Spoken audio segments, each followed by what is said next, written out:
Hi ಸಾನೂಸ್ ಕೈ ರುಚಿಗೆ ಸ್ವಾಗತ. ಇವತ್ತಿನ ರೆಸಿಪಿಲಿ ಖಾರ ಪೊಂಗಲ್ ಹೇಗೆ ಮಾಡೋದು ಅಂತ ನೋಡೋಣ.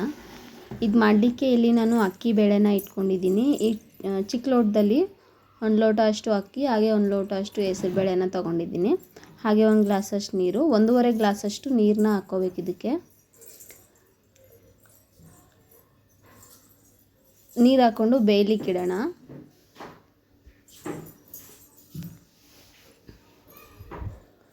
ನೆಕ್ಸ್ಟು ಇದಕ್ಕೆ 1 ಚಿಟಿಕೆ ಅರಿಶಿನ ಪುಡಿನ ಹಾಕ್ತಾಯಿದ್ದೀನಿ. ಹಾಗೆ ರುಚಿಗೆ ತಕ್ಕಷ್ಟು ಉಪ್ಪನ್ನು ಹಾಕ್ತಾಯಿದ್ದೀನಿ. ನೆಕ್ಸ್ಟು ಟೊಮೆಟೊ ಹಸಿರು ಮೆಣಸಿನ್ಕಾಯಿ ಇಟ್ಕೊಂಡಿದ್ವಲ್ಲ ಅದನ್ನು ಹಾಕ್ಕೊಳ್ಳೋಣ.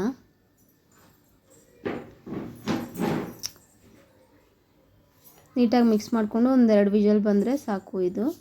ಇಲ್ಲಿ ಒಗ್ಗರಣೆಗೆ ಬೇಕಾಗಿರೋ ಇಂಗ್ರೀಡಿಯೆಂಟ್ಸು: ಬೆಳ್ಳುಳ್ಳಿ, ಮೆಣಸಿನ್ಕಾಯಿ, ಹಾಗೆ ಸ್ವಲ್ಪ ಶುಂಠಿ, ಕರಿಬೇವು, ಎಣ್ಣೆ, ಹಾಗೆ ಜೀರಿಗೆ, ಮೆಣಸು ಪುಡಿ ಮಾಡಿ ಇಟ್ಕೊಂಡಿದ್ದೀನಿ, ಹಾಗೆ ಒಂದು ಸ್ವಲ್ಪ ಗೋಡಂಬಿ, ಹಾಗೆ ಇಲ್ಲಿ ಬೇಯಿಸಿಟ್ಕೊಂಡಿರೋ ಅಂಥದ್ದು. ನೆಕ್ಸ್ಟು ಇಲ್ಲಿ ಬಾಣಲಿಗೆ ಒಂದು ಟೇಬಲ್ ಸ್ಪೂನಷ್ಟು ತುಪ್ಪನ ಹಾಕ್ತಾಯಿದ್ದೀನಿ. ಹಾಗೆ ಒಂದು ಟೇಬಲ್ ಸ್ಪೂನಷ್ಟು ಎಣ್ಣೆ. ಎಣ್ಣೆ ಕಾದಿದ್ದಾದಮೇಲೆ ಜೀರಿಗೆ, ಕರಿಬೇವು, ಹಾಗೆ ಗೋಡಂಬಿನ ಹಾಕ್ತಾಯಿದ್ದೀನಿ.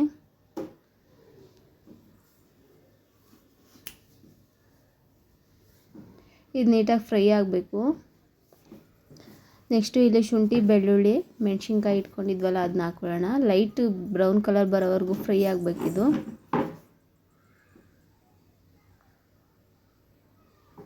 ನೋಡಿ, ಇಷ್ಟು ಫ್ರೈ ಆಗಿದ್ದಾದಮೇಲೆ ಇಲ್ಲಿ ಅಕ್ಕಿ ಬೇಳೆನ ಬೇಯಿಸಿಟ್ಕೊಂಡಿದ್ವಲ್ಲ ಅದನ್ನ ಹಾಕೋತಾ ಇದ್ದೀನಿ. ಸ್ವಲ್ಪ ಕೊತ್ತಂಬರಿ ಸೊಪ್ಪನ್ನ ಹಾಕ್ತಾಯಿದ್ದೀನಿ.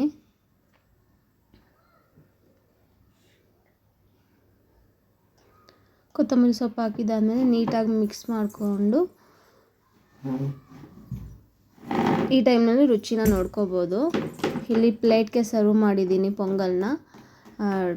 ರೆಸಿಪಿ ಇಷ್ಟ ಆಗಿದ್ದರೆ ಲೈಕ್ ಮಾಡಿ, ಶೇರ್ ಮಾಡಿ, ಕಮೆಂಟ್ ಮಾಡಿ.